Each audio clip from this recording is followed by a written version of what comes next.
Why would you want to comp a house to get your ARV? Well, we're going to go through that and then how to do it.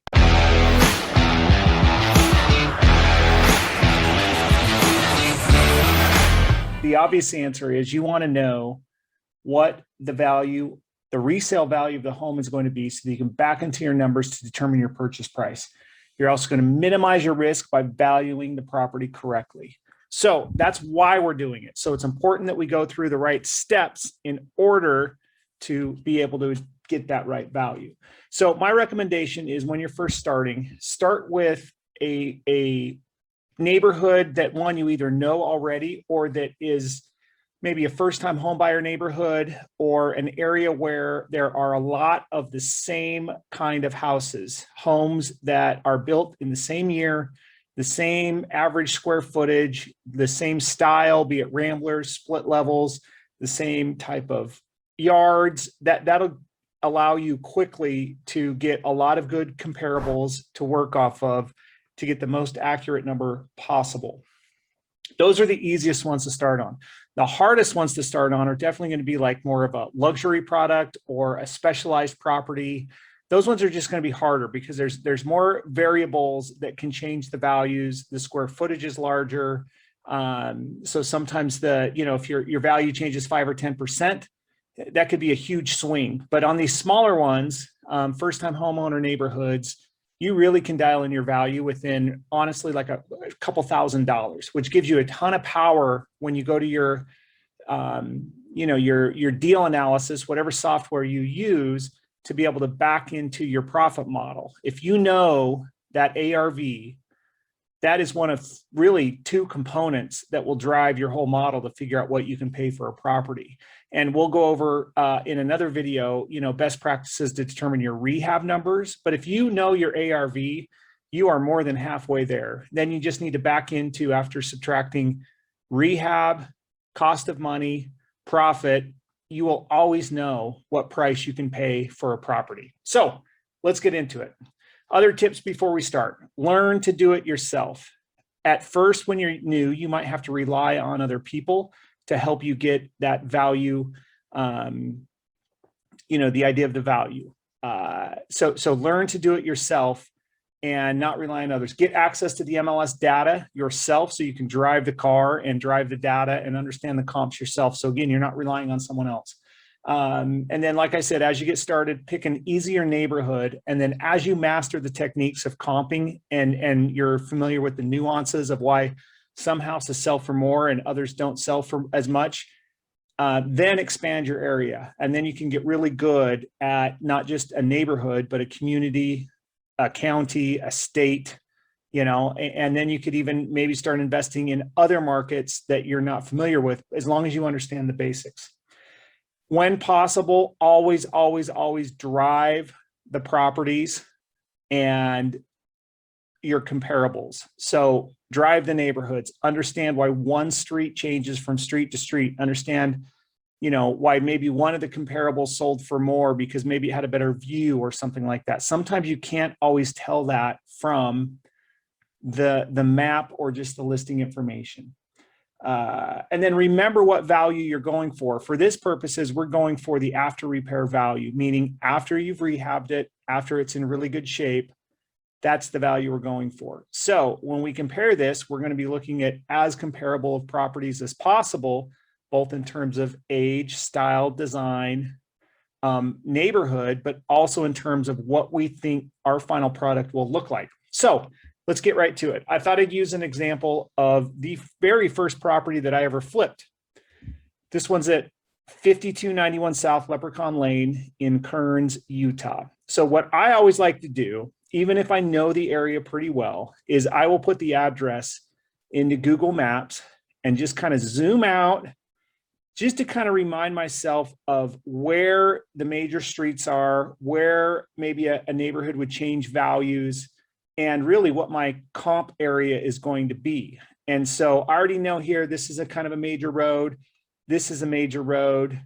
And then, even little things like you can zoom in and see like, holy cow, like these all look like the same kind of house, similar lot size, similar footprint.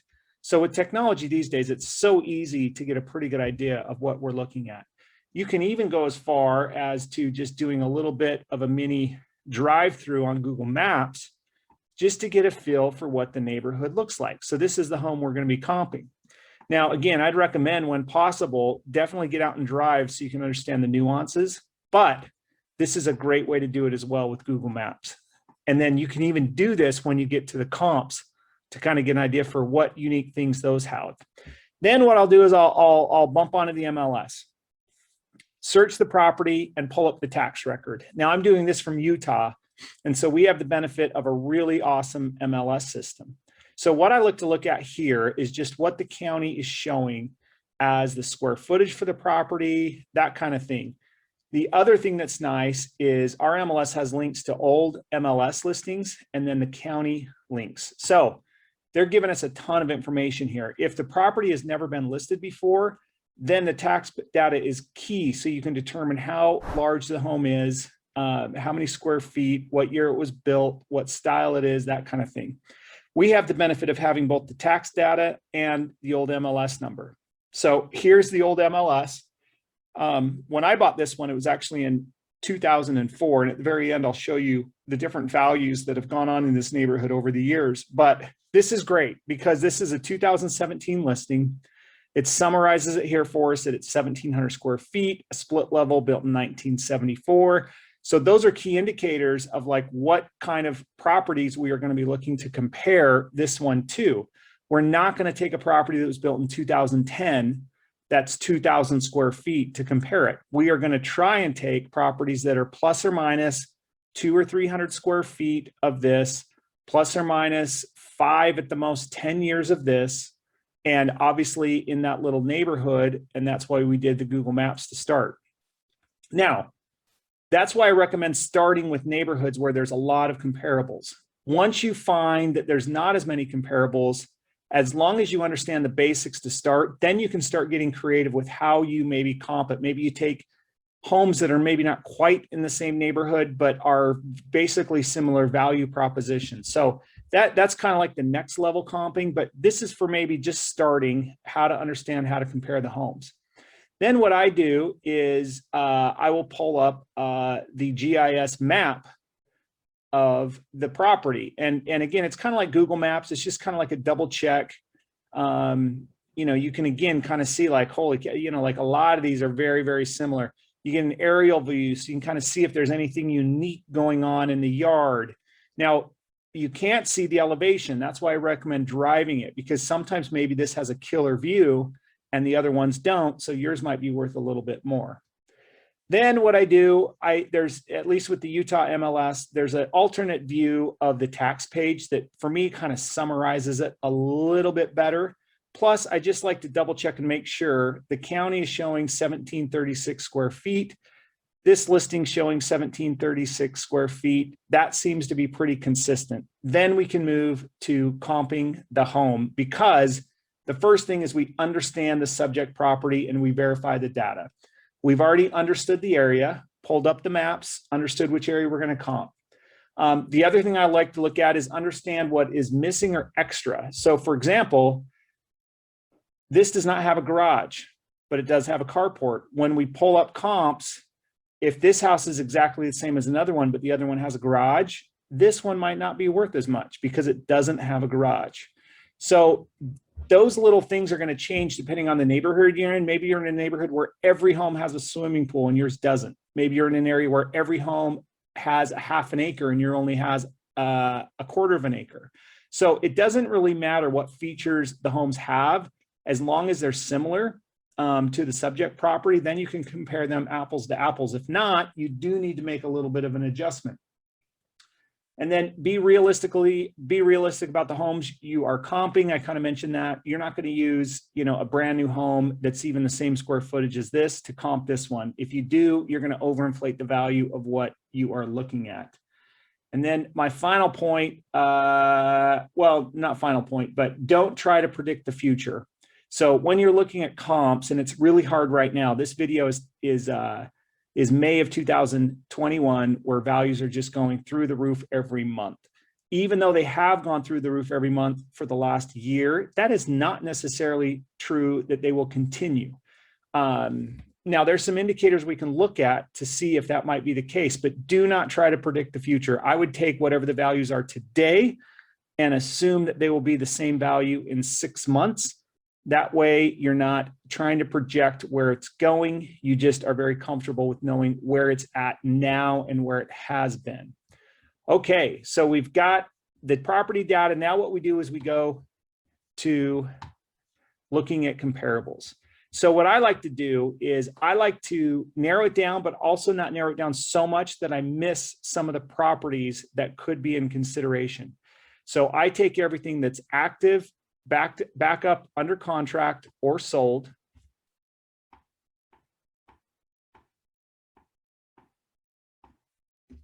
Everything that is going to be comparable. So Rambler, Ranch, split, multi-level, tri-level. I don't want to be looking at condos, townhomes, and stuff like that. They're not going to be comparable for me because I already know there's going to be enough listings to go off of.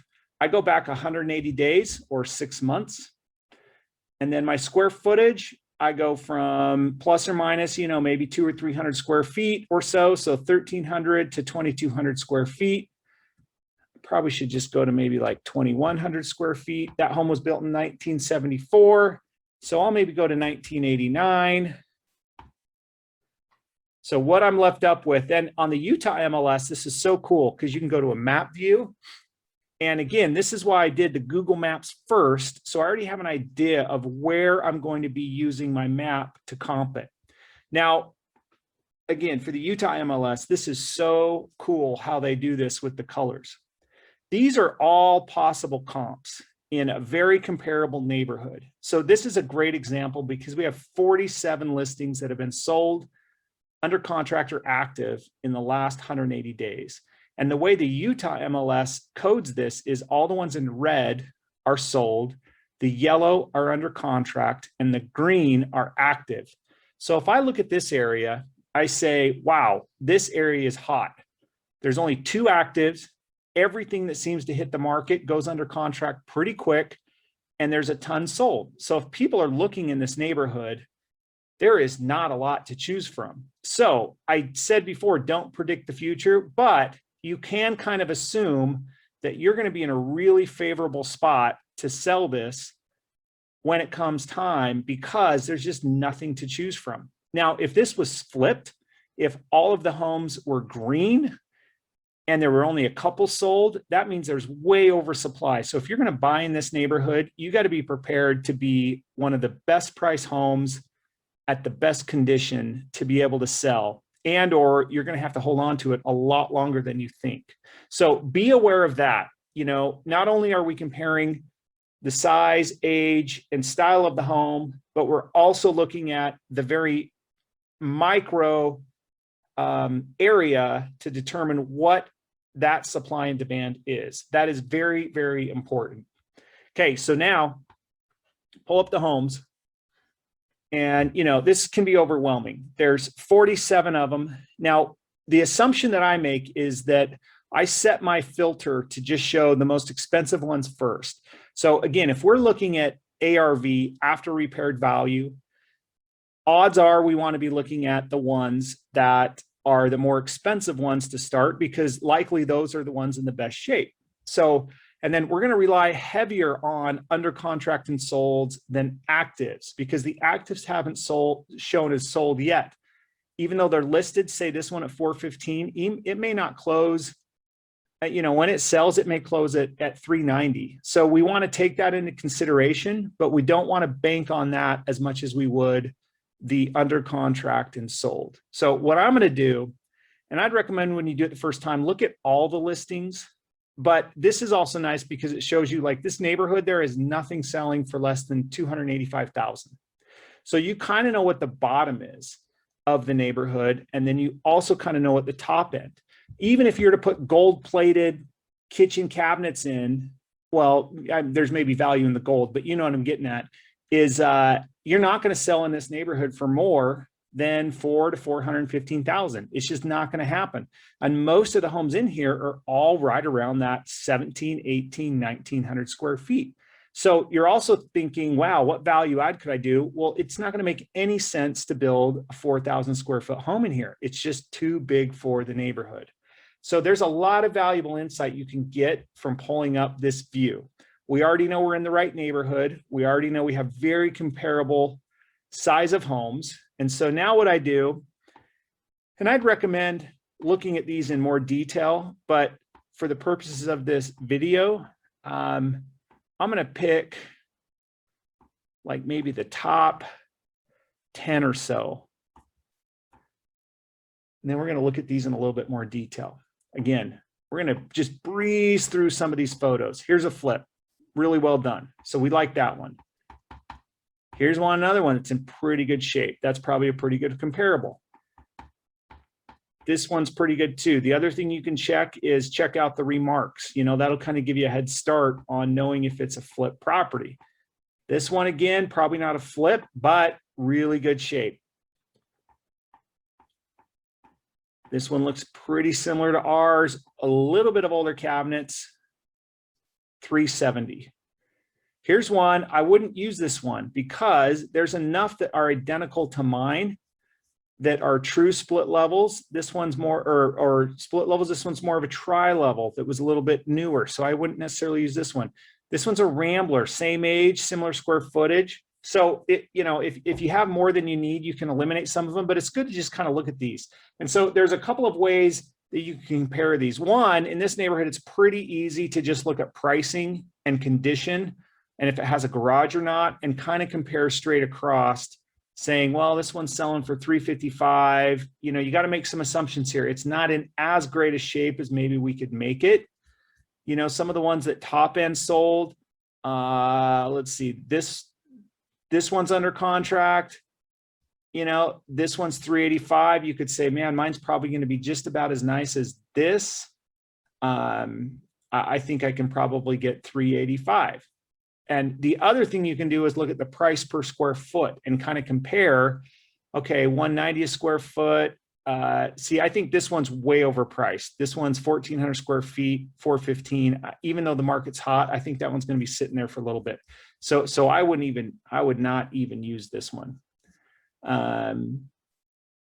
218 a square foot, 206 a square foot, 192 a square foot, 188 a square foot, 199 a square foot, 206 a square foot.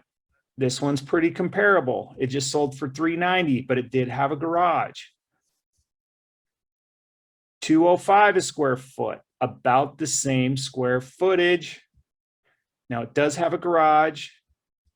So this is where you got to do the comparable of like, okay, what does this one have versus the other ones? Where does mine realistically fit in terms of how close is it going to be to the same condition? That kind of thing. So as I look at these, I kind of think this subject property, it's going to be nicer than this one. I think it's not going to sell for as much as you know, the ones that are active where they're trying to get 400. I think that's pushing it. So if I were to guess on this one, I would put this one right around 375. Now, the MLS also has a tool where you can do a CMA, which will basically compile this data and do it side by side and kind of shoot out a value for you. I'm okay doing that, but I also just like look and logically look at the reasons why some houses are selling for more or less than the other ones. So hopefully this is helpful. This is kind of just an intro. You can dive, you know, deep dive on this in multiple ways. But those fundamentals are not going to be any different. How you actually do it, the process may change for you. But again, you got to remember, understand the subject property, verify the data, understand the area, understand what is missing or is extra in the house you have versus the other comparables. Be realistic about the homes you're using in terms of area size, value proposition, and condition. Don't try to predict the future.